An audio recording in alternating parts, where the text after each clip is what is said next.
सुप्रभात बच्चों, आज मैं आपको पाठ 3 पढ़ाने जा रही हूँ। पाठ का शीर्षक है पुत्र प्रेम। परिश्रम का फल सदैव मीठा होता है, जबकि आलस्य मनुष्य का सबसे बड़ा दुश्मन है। इसलिए आलस्य को त्याग कर हमेशा मेहनत से कार्य करना चाहिए तथा अपने से बड़ों का कहना मानना चाहिए। यहाँ इस कहानी में यही बताया गया है। किसी गांव में एक किसान रहता था जो अत्यधिक परिश्रमी था। उसके पास अपनी थोड़ी सी जमीन थी, जिस पर वह खूब मन लगाकर खेती करता था। धीरे धीरे अपनी मेहनत के बल पर उसने बहुत सी जमीन जायदाद व धन एकत्रित कर लिया था, यानी कि इकट्ठा कर लिया था। साथ ही खेती बाड़ी के काम के लिए अनेक नौकर चाकर भी रख लिए थे। अब वह हर तरह से सुखी था। किसान के 2 बेटे भी थे। बड़ा बेटा उसी के समान परिश्रमी व लगनशील था और खेती के काम में उसका हाथ बटाता था, जबकि छोटा बेटा निहायती कामचोर व आलसी था तथा सारा दिन इधर उधर घूमता रहता था। उसके पिता और बड़े भाई को उसका यह ढंग पसंद न था। कभी कभार पिता उससे कहता, बेटा तुम अपनी यह आदत सुधारो। बड़ा भाई तो उसे उठते बैठते टोका ही करता। आए दिन की ऐसी रोक टोक किसे अच्छी लगती है।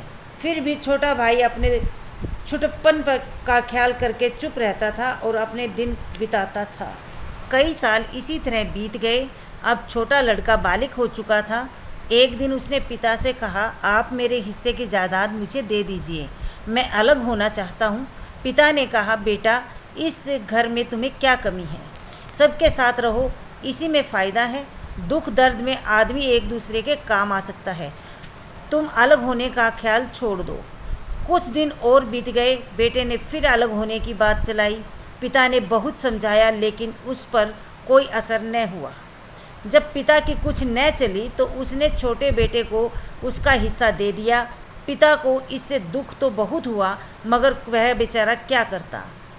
अब छोटा लड़का गांव में अलग रहने लगा। कामचोर तो वह था ही, इसलिए उसने अपनी खेती का सारा काम नौकरों पर छोड़ दिया। नतीजा यह हुआ कि खेती बिगड़ने लगी और धीरे धीरे इसका असर आमदनी पर भी पड़ने लगा। आखिर खेती की आमदनी से इसका गुजारा होना मुश्किल हो गया। लड़के ने सोचा कि खेती से काम नहीं चलेगा, चलो व्यापार करके देखूं। उसने अपनी सारी जायदाद बेच डाली और गांव छोड़कर चला गया।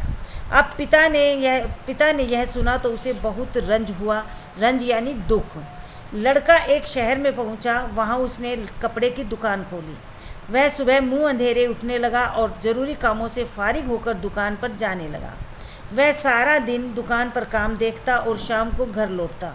कुछ ही दिनों में दुकान चल निकली और उसने कई नौकर रख लिए।